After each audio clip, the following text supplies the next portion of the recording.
Dans la musique haïtienne, un icône est une personne qui est, en plus de nourrir ses capacités musicales, a une présence sur scène incroyable. Une prestance aussi, naturelle. Un savoir-faire, une sensibilité qui influence même dans les niveaux les plus profonds et dont l'héritage transcende le temps et l'espace. Car souvent, leur talent traverse les frontières internationales et leur influence ne fane pas souvent. Et là, pour parler de ces grands noms-là, et il y a M. Joassin sûrement qui va nous citer peut-être toute une liste qu'il a fait des recherches sur des icônes. Sûrement, on aura des noms qui ne seront pas là, mais on a fait un effort pour vous présenter ça. En 1859, il y a un professeur français qui est venu en Haïti et dans un projet pour préparer des musiciens pour la garde nationale. Et c'est ainsi qu'en 1860, j'ai trouvé que la première école de musique en Haïti a été créée par le président Fabre Geffrard. Donc, je suppose que ça vous intéresse de connaître l'historique.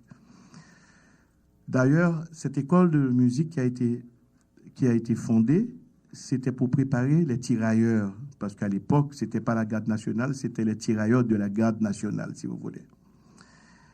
1871-1930, Nicolas Fénelon-Geffrard, auteur de la musique La Dessalinienne, le chant national haïtien. Ça, j'ai pensé que c'était important au Musée national d'Haïti. Je pense que ça a été un privilège extraordinaire de me retrouver là pour parler de musique dans un contexte aussi spécial. En 1872, Fernand Frangel, le plus ardent vulgarisateur de la meringue haïtienne. Notez bien que la musique haïtienne, la musique dansante haïtienne, c'est la meringue. Et vous savez qu'il y a eu 3 types de meringue. La meringue lente, la meringue c'était un petit peu plus accéléré que l'adagio, et la meringue carnavalesque. OK? Et en 1873, Jean-Baptiste Dominique Astré, nommé solennellement 2e assessite du Conservatoire de musique de Paris. Il ne faut pas plaisanter. Un Haïtien qui a étudié dans une école de musique en Haïti, je reprends pour vous, Jean-Baptiste Dominique Astré, nommé solennellement 2e assessite du Conservatoire de musique de Paris. C'était un concours. Hein?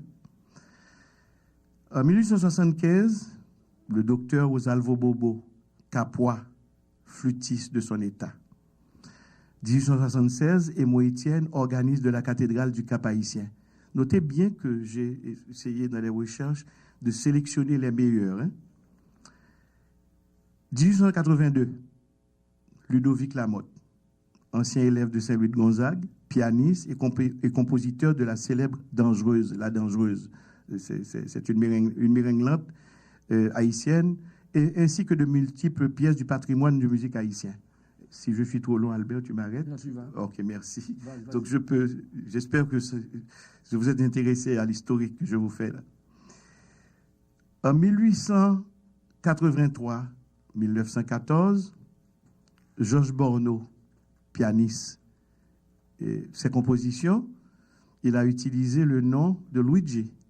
Donc, pour les musiciens qui font des recherches, quand vous trouverez ce nom, vous saurez qu'il y a un président d'Haïti qui a eu à écrire de la musique.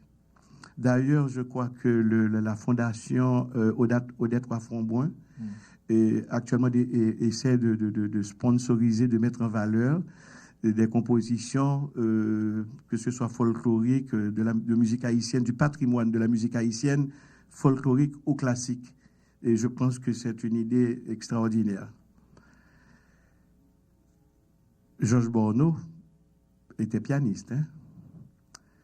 Et 1883, encore une icône, Albert Chancy, Justin Elie. Je pense que tout le monde dans cette salle a entendu parler de Justin Elie Capois, un pianiste d'une technique savante, compositeur cultivé à son actif des œuvres du folklore haïtien, des œuvres symphoniques comme la fantaisie tropicale, très prochainement, j'aurai vous savez que je suis un producteur du dimanche également. Hein, je touche à plusieurs choses. Donc, il y a la fantaisie tropicale qui est actuellement sous enregistrement avec Micheline Dalancourt. Donc, je disais donc à son actif des œuvres du folklore haïtien, des œuvres symphoniques comme la fantaisie tropicale, Danse de l'homme des grottes, Babylone, Suite pour orchestre, des mélodies et des chants de la montagne. Là, ce sont des œuvres que vous trouverez dans la discographie de la musique haïtienne. 1883, Alphonse Franqueur, Jacques Mélien, saxophoniste, alto. 1900-1953, le professeur Werner A. Jagerhuber. Il est né en Haïti, à Port-au-Prince. Il étudie en Allemagne et met en valeur les chants folkloriques haïtiens. Il a fait plusieurs enregistrements. Il y a même une messe de Robert Jager. Donc, c'est sûr que j'espère que j'aurai la chance, dans une prochaine occasion, de développer certaines choses. Mais je passe rapidement.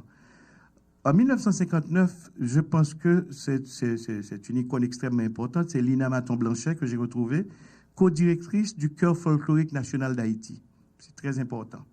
Alors, je vous ai rappelé tout à l'heure que la structure de la meringue haïtienne, qui est la base même de la musique haïtienne, autrement dit, à partir des tirailleurs. Donc, je suis en train de parcourir un siècle de musique, du patrimoine de la musique haïtienne avec vous. Donc, je vous disais que la meringue du style A, c'est la meringue lente, comme par exemple Choukoun, OK, qui est de l'intensité mezzo-piano. Vous savez que pour parler du tempo de la musique, en général, on utilise les expressions latines et les expressions italiennes. Et la meringue du style B, c'est la mélodie vive, mouvement allegro, ça veut dire qu'un petit peu plus rapide. Et la meringue carnavalesque, dont tous vous connaissez, que de jour en jour se trouve accélérée de plus en plus. Maintenant, je ne saurais renfermer cette partie pour ne pas parler d'Othello Bayard, l'auteur de la célèbre Haïti chérie.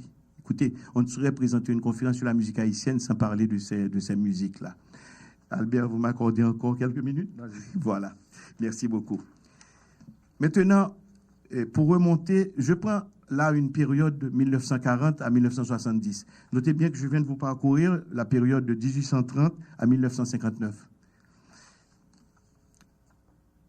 Maintenant, donc là, j'essaie de mélanger le tout. Ce sont des compositeurs ou bien des interprètes. Candio, ça vous dit quelque chose? C'est l'un des grands compositeurs de la musique haïtienne. Antalcidas Murat. Ce type a écrit tout un cahier de musique pour le Super Jazz des Jeunes, la troupe folklorique nationale. On ne saurait parler de l'anthologie de la musique haïtienne sans mentionner ces gens. Luman Casimir, l'exposition du bicentenaire, Rodolphe Legros, Dodolphe et l'ensemble Ibolélé, avec des compositions magistrales. Et écoutez-moi, je pense que j'ai vu des gens, et en 2004, on avait réédité un condensé, un coffret qui contenait à peu près une soixantaine de titres de la musique haïtienne. Et projets auxquels j'ai eu à participer, c'était le groupe de Gladys Lauture et Yves Lauture, malheureusement, qui est décédé au cours du projet. Et je vous encourage à vous procurer de cet album si vraiment vous êtes collectionneur de la musique haïtienne. Maintenant, il y a eu des familles très célèbres également, les frères du Roseau, les trois frères. Et j'ai eu la chance de jouer avec Jackie. Pour ceux-là qui ne savent pas, que j'ai eu à jouer avec l'orchestre Ibo Combo, où j'ai eu à remplacer Tite Pascal. Et j'ai joué d'abord avec Eddie Prophète. Et puis après, Eddie est parti, et puis c'est Jackie Durozo, un excellent pianiste. Jean-Claude Demangue, organiste classique. Et j'ai eu à présenter un disque pour Nicole Saint-Victor, la soprano. Et Jean-Claude Demangue a participé à l'enregistrement de cet album. Donc là, ce sont si vous n'avez pas cet album-là, je vous recommande vraiment d'aller chercher, parce que ce sont des pièces qu'il ne faut pas laisser périr. Et les frères Guignard, comme Edner Guignard piano de l'ensemble El Rancho, mais il y a un des Guignard pour lequel je crois qu'il est toujours vivant, qu'il vit à Atlanta, probablement autour de 80-85 ans. Et c'est Féfé Guignard. Féfé l'accordéoniste.